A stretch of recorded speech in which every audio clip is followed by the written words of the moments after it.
Hey guys, it's Connor, and today we're going to look at how to do a slow motion lip sync effect for your music videos. Essentially, you've got your vocalist singing along to the song, but everything looks like it's in slow motion.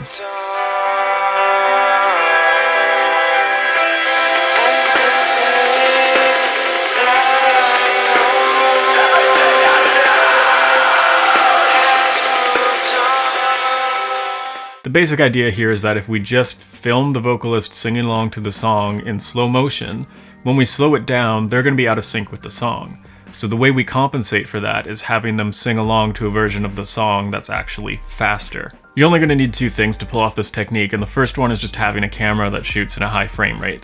The second is having some sort of software that you can use to speed up audio. If you work in Adobe Premiere, Final Cut Pro, all those programs are going to allow you to do that. So you can use any audio or video software to speed up your song, but I'm working in Adobe Premiere Pro, so your steps might be slightly different, but the method's going to be the same. So we'll start by dragging our audio in, and this is the section that we're going to use.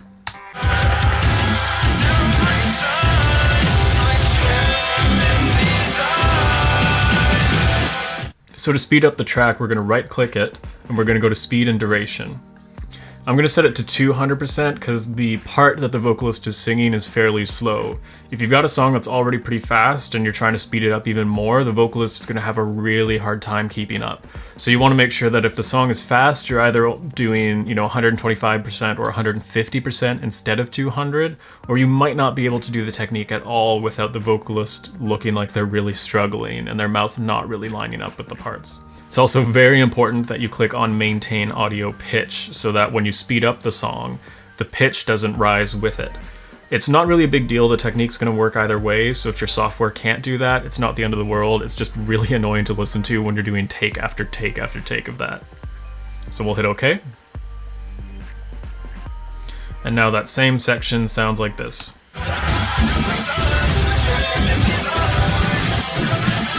Now the last thing we have to do is just export this file so that we have an audio file we can put on an iPod or laptop or whatever you're using to play back audio during your music video shoot.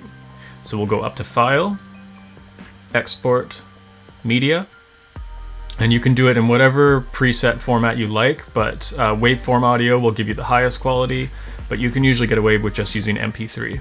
Now once you're at the actual music video shoot, what you want to do is double the frame rate that you're shooting at. So typically a music video is shot at 24 frames per second. That's our target frame rate, so we're going to double that speed because we're doubling the speed of the song that the vocalist is singing along to. So what we want to do is shoot 48 frames per second. Now most cameras that shoot high speed actually don't have a 48 frames per second option, but they usually do have a 60 frames per second option, which is what I have shot in this example.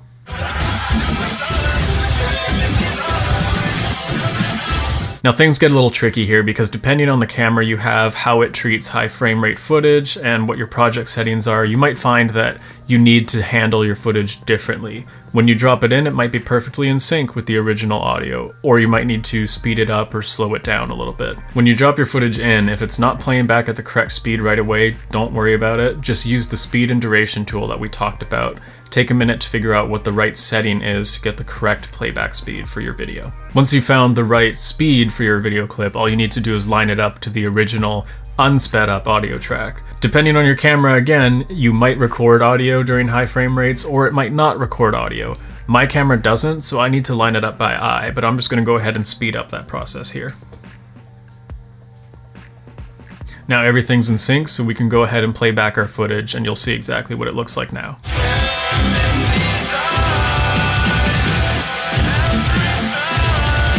It's one of those techniques that's just really easy to do, it doesn't cost you anything, and it can really help create more dynamics in your music video if there's a big epic section or a more full part of a song, or when you're getting to the climax of a song, it's great to pull that out and add a more cinematic effect to it. Thank you guys so much for watching, I really appreciate it, and if you feel like I've helped you out through this video, why not help me out and like the video, subscribe, and maybe leave a comment about what kind of things you'd like to see in the future. Anything you'd like to learn, I'd love to do a video on it. Thank you guys so much for watching, and I'll see you in the next video.